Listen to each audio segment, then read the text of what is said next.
O Conselho Nacional Eleitoral afirmou que as atas eleitorais foram apresentadas ao Tribunal Supremo de Justiça. Tanto o CNE quanto o TSJ são alinhados ao regime ditatorial de Nicolás Maduro. Na última sexta-feira, a entidade confirmou a reeleição de Maduro com quase 52% dos votos. No entanto, o Conselho ainda não havia divulgado as atas. A entrega dos registros ocorreu no mesmo dia em que o candidato opositor Edmundo Gonçalves se autodeclarou, em caráter simbólico, o novo presidente do país.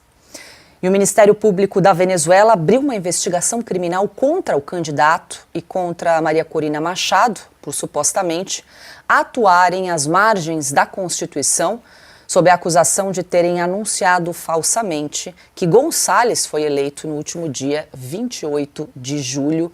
Ana Paula Henkel, muito boa noite. Seja bem-vinda, Ana. Tanto o CNE, Conselho Nacional Eleitoral, quanto o TSJ, que seria o equivalente ao Supremo venezuelano, são alinhados ao regime.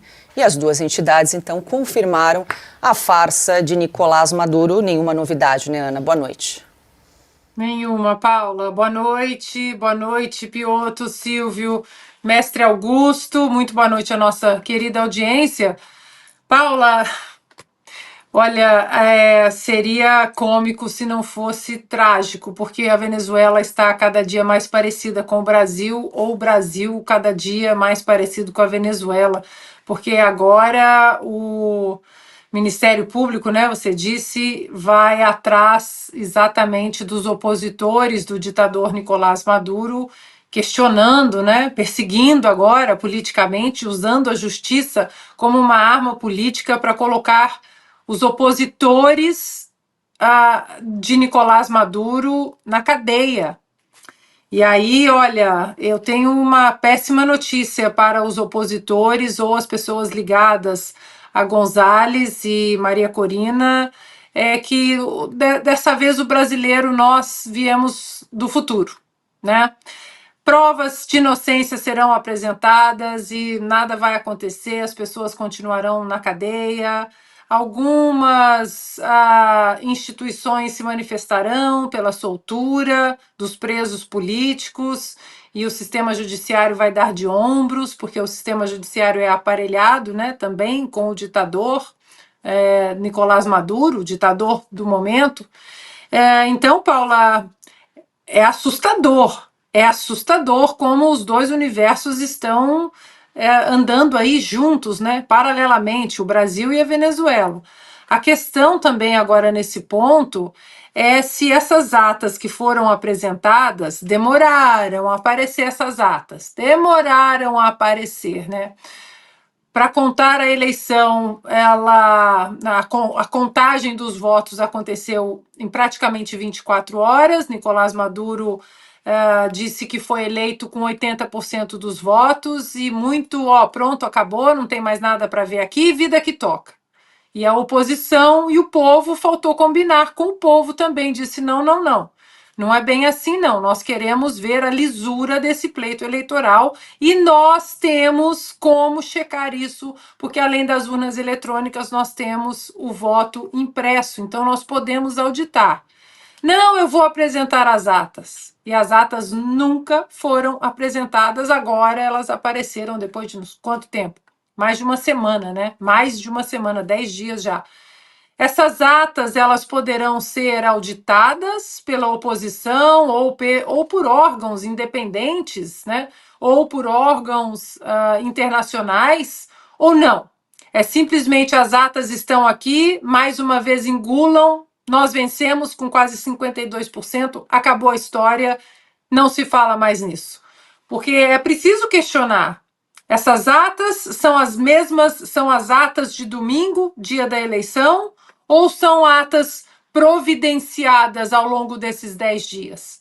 Essa pergunta vai ter que ser respondida porque o mundo vai perguntar essas coisas, como vem perguntando e debatendo e questionando a lisura dessa eleição venezuelana. Então, Paula, agora o grande ponto de interrogação vai ser exatamente em cima dessas atas. Elas poderão ser auditadas? Elas são as mesmas atas do domingo, dia da eleição na Venezuela?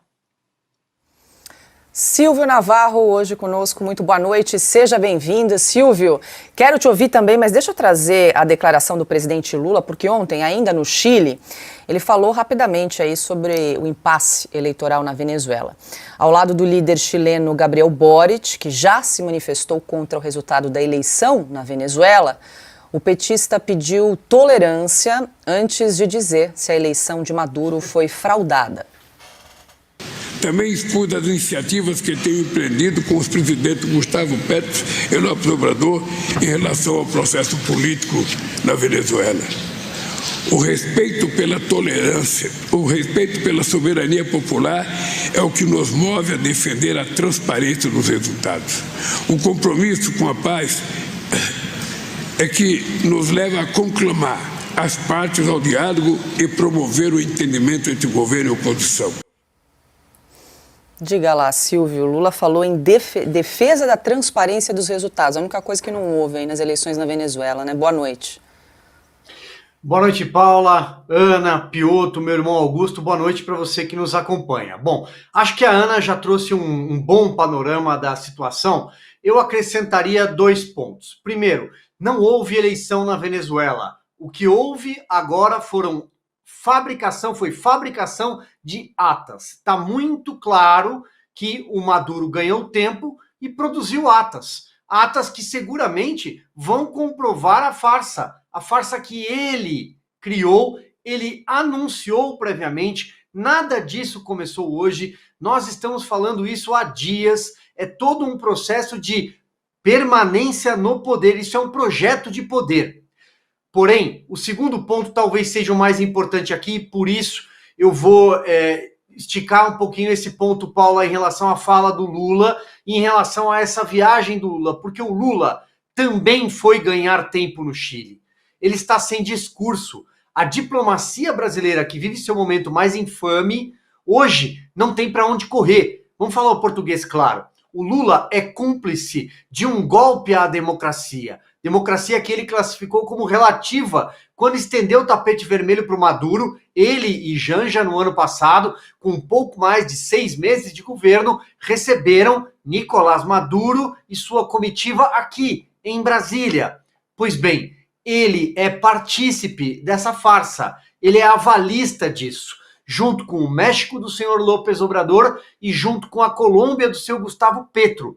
Mas por isso, talvez, ex-presidentes enviaram aquela carta, aquela reclamação que nós trouxemos nos programas anteriores, ontem, por exemplo, cobrando de Lula uma postura mais firme, porque é a principal economia da América Latina, pelo que o Brasil representa, pela questão territorial, por todas as facetas. O Brasil deveria ter se manifestado contra o golpe à democracia, principalmente pelo histórico do que aconteceu aqui no Brasil também, numa eleição maculada que tivemos, uma eleição que terminou de uma forma muito complexa por causa do 8 de janeiro, ainda tem muito a se desenrolar, mas o Lula não deveria jamais ser avalista de tudo isso.